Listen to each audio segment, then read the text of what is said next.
नमस्ते। थर्ड आई में आपका स्वागत है। एक बहुत ही सक्सेसफुल सफल G20 का आयोजन हुआ और ये कहने को भाई हरदम रहेगा कि भारत के अगुवाई में वो G20 से G21 हो गया, क्योंकि अफ्रीकन यूनियन को भी अब ऑफिशियली इस ग्रुप में शामिल कर लिया गया है। लेकिन मुख्य बात यह है कि ये सारा कुछ करके हम क्या क्या चीज़ें हमारे पक्ष में हुई, कहाँ क्या फ़ायदा हुआ, क्या टेक अवे है, इत्यादि इत्यादि। जो एक बात मैं जहाँ से शुरू करना चाहूँगा वो सबसे बड़ी बात तो है कि आज अगर आप सब लोगों ने पेपर में फ़ोटो देखी होगी कि जब पूरी दुनिया, जिसको G20 या G21 अब बोलेंगे, कि देश जो दुनिया के 2/3 से भी ज़्यादा जनसंख्या और आर्थिक जगत को रिप्रेजेंट करते हैं, वो जब राजघाट पे बापू के समाधि पे थे, तो वो मेरे ख्याल में देश का, मेरे लिए इस G20 का सबसे बड़ा टेक अवे था। जैसे एक है ना, बुद्धम शरणम गच्छामि, उसी तरह से गांधी और गांधीवाद और गांधी के जो उसूल हैं, वही शायद इस दुनिया में जितना आतंक, जितना लड़ाई झगड़ा, जितना गैर बराबरी, जितना ये सब है, उसको अगर कोई भी ख़त्म करना चाहेगा तो उसका एक और ओनली सॉल्यूशन गांधी की राह है। मैं ये बात को इसलिए कह रहा हूँ कि 2014 में जब से आए हैं मोदी जी, तब से ये फैक्ट है कि जब गांधी को लेके कुछ प्रश्न चिन्ह खड़े होते हैं, गांधी को लेके बहुत सी चीज़ें कही जाती हैं। सबसे पहली बात तो गांधी को यही है कि भाई जिन लोगों ने गांधी को मारा था, उस विचारधारा की ही विचारधारा आज भाजपा की राजनीति को प्रभावित करती है। दूसरा एक जो सबसे खराब और वैसी बात है कि गांधी को जो गोली मारने वाले की एक तरह से, मतलब गोडसे की आज एक सेमी गॉड के रूप में पूजा होती है।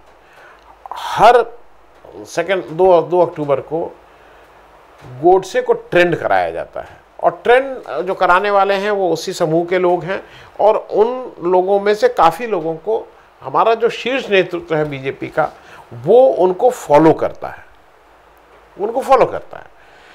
तो कहीं ना कहीं टैक्टिकली वो उनकी पीठ पे हाथ रखा हुआ है।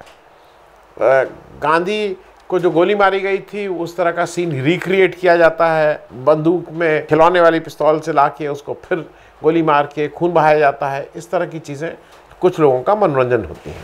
और सिर्फ यही नहीं है, मतलब संविधान के जिम्मेदार पदों पे बैठे हुए लेफ्टिनेंट गवर्नर जो जम्मू कश्मीर है, मनोज सिन्हा साहब आके बहुत इससे बताते हैं कि गांधी के पास तो लॉ की डिग्री ही नहीं थी। तो उससे वो क्या बताना चाहते हैं, क्या कहना चाहते हैं। ये भी फैक्ट है कि जब गांधी की हत्या हुई थी तो RSS और उसके बहुत से संस्था ऐसे थी जहाँ पे मिठाई बांटी गई थी, लेकिन आज गांधी के शरण में तो जाना ही पड़ा। मुझे एक और चीज़ अच्छी लगी कि जब इन लोग राजघाट गए तो वहाँ गांधी के जो गांधी का रामधुन जिसको बोला जाता है, रघुपति राघव राजा राम और ईश्वर अल्लाह तेरो नाम, ये तो फिर बजवाना ही पड़ा। वैसे भारतीय जनता पार्टी और उसके बहुत से लोग उसमें बार बार ये कहते हैं कि ईश्वर अल्लाह तेरो नाम, ये गांधी जी ने वो किया था, इसकी क्या रेलेवेंस है। लेकिन रेलेवेंस है, ये आपको जब दुनिया के सामने जाते हैं तो आपको समझ में आता है कि इसकी क्या रेलेवेंस है। उनका दूसरा प्रार्थना गीत जो वैष्णव जन भी वहाँ पे गाया गया, वहाँ पे चला।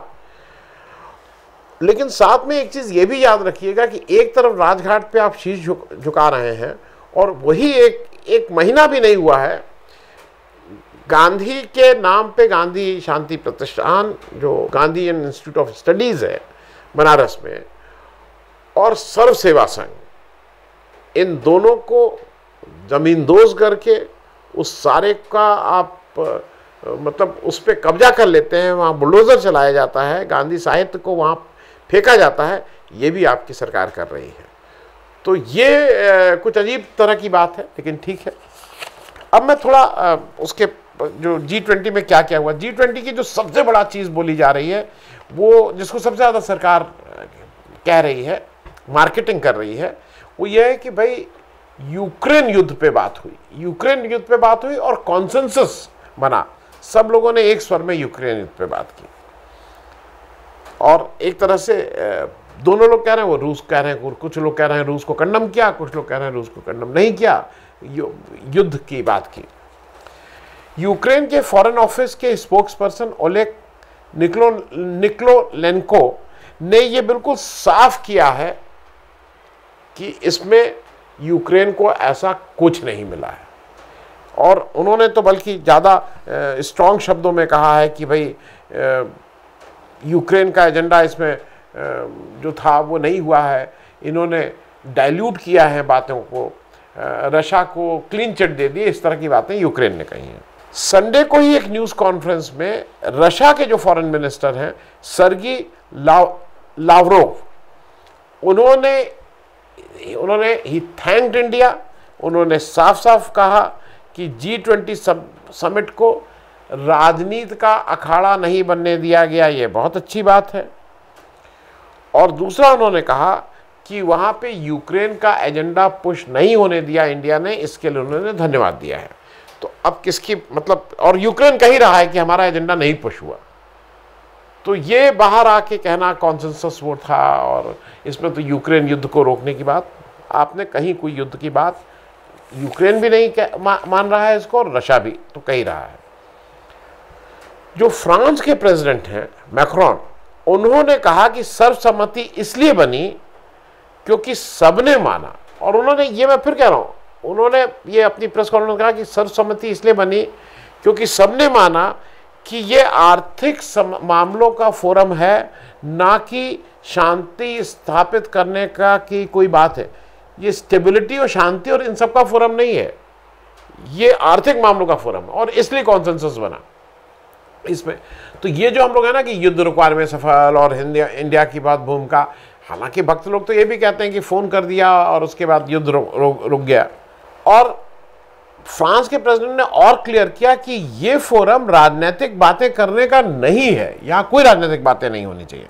और मैक्रोन साहब ने यह भी बताया कि बिना स्पेसिफिक रेजोल्यूशन का नाम लिए, उन्होंने कहा कि जब वो हुआ तो 16 मेंबर उसके सपोर्ट में, 3 ने एब्सेंट किया और रशिया ने उसका विरोध किया। ये मैक्रोन साहब ने अपने प्रेस कॉन्फ्रेंस में बताया। और जो सबसे मतलब मेरे लिए काफ़ी अजीब सी आश्चर्यजनक बात है, बाइडेन साहब की जो इस पूरे G20 की जो सबसे बड़ी हाईलाइट है, वो अमेरिकन प्रेसिडेंट जो बाइडेन का हिंदुस्तान में आना, और उसको हमने काफ़ी, जिसको कहते हैं टॉम टॉम करके उसको बताया। और द्विपक्षीय वार्ता, मतलब 1-to-1 वार्ता, वो हालांकि सबसे द्विपक्षीय वार्ता हुई भारत में, लेकिन उसको बहुत हाईलाइट किया गया। अमेरिका का जो US का जो प्रेसिडेंट का जो प्रेस डिपार्टमेंट है, उसके अनुसार ये ऑफिशियली उसने कहा कि वो एक प्रेस कॉन्फ्रेंस इंडिया में करना चाहते थे G20 के बाद। इंडिया के PMO ने उसको डिनाई किया, उन्होंने कहा कि इंडिया में आप कोई प्रेस कॉन्फ्रेंस नहीं करेंगे। हालांकि ये भी एक थोड़ी सोचने की बात है कि G20 का जो सम्मेलन स्थल भारतीय मंडपम जो था, उसमें एक बहुत बड़ा प्रेस मीडिया सेंटर बना था। उस मीडिया सेंटर क्यों बनाया था? क्योंकि ना कोई प्रेस कॉन्फ्रेंस हुई, ना कोई प्रेस इंटरेक्शन हुआ, वो तो मतलब वहाँ पे इस तरह की कोई बातें नहीं हुई। तो जैसा कहा जा रहा है कि वहाँ लोग जितने मीडिया वाले गए थे, वो अपनी या तो सेल्फी ले रहे थे या आपस ही में एक दूसरे से बातचीत कर रहे थे, वो कोई किसी ने इंटरेक्शन वहाँ नहीं किया। तो वो भी एक क्यों उसको बनाने की क्या आवश्यकता थी, या शायद होता है कि दिखाने के लिए होता है कि भाई यहाँ एक मीडिया सेंटर भी है, इसलिए वो वहाँ पे बना दिया गया था। अब इस बैकग्राउंड में जब यहाँ पे यूएस ने उसी समय कहा कि हमारे यहाँ की ये प्रेस कॉन्फ्रेंस यहाँ नहीं होने दे रहे हैं, इसलिए हमारे प्रेसिडेंट जब वियतनाम पहुँचेंगे तो वो प्रेस कॉन्फ्रेंस करेंगे। ये आज के नहीं, ये 4-5 दिन पुरानी खबर है। उन्होंने ये साफ किया था कि इंडिया में प्रेस कॉन्फ्रेंस क्योंकि PMO ने मना किया, नहीं होना। जब बाइडेन साहब हनोई में, उन्होंने जैसे ही वियतनाम पहुँचे, उन्होंने हनोई से प्रेस कॉन्फ्रेंस की, तो मैं कोट अनकोट कह रहा हूँ, फिर इसके बारे में भी कुछ बात करेंगे। उन्होंने कहा कि I raise the importance of human rights and vital role the civil societies and free press have a building strong and prosperous country with mister Modi.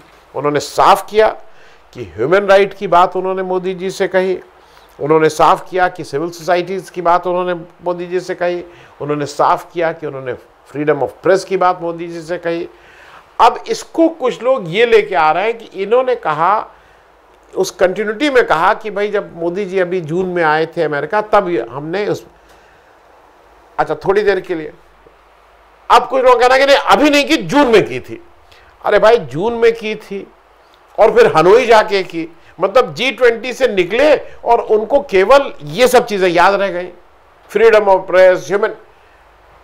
तो अगर वहां की यहाँ की, तो बीच में G20 है ना, अगल बगल बात की, तो इस पे मतलब समझ में नहीं आ रहा है क्या कि क्या कहना चाह रहे हैं। तो खैर, अब मैं ये बातें इसलिए कह रहा हूं कि कुछ चीजें समझ में नहीं आती हैं। जैसे मोदी जी ने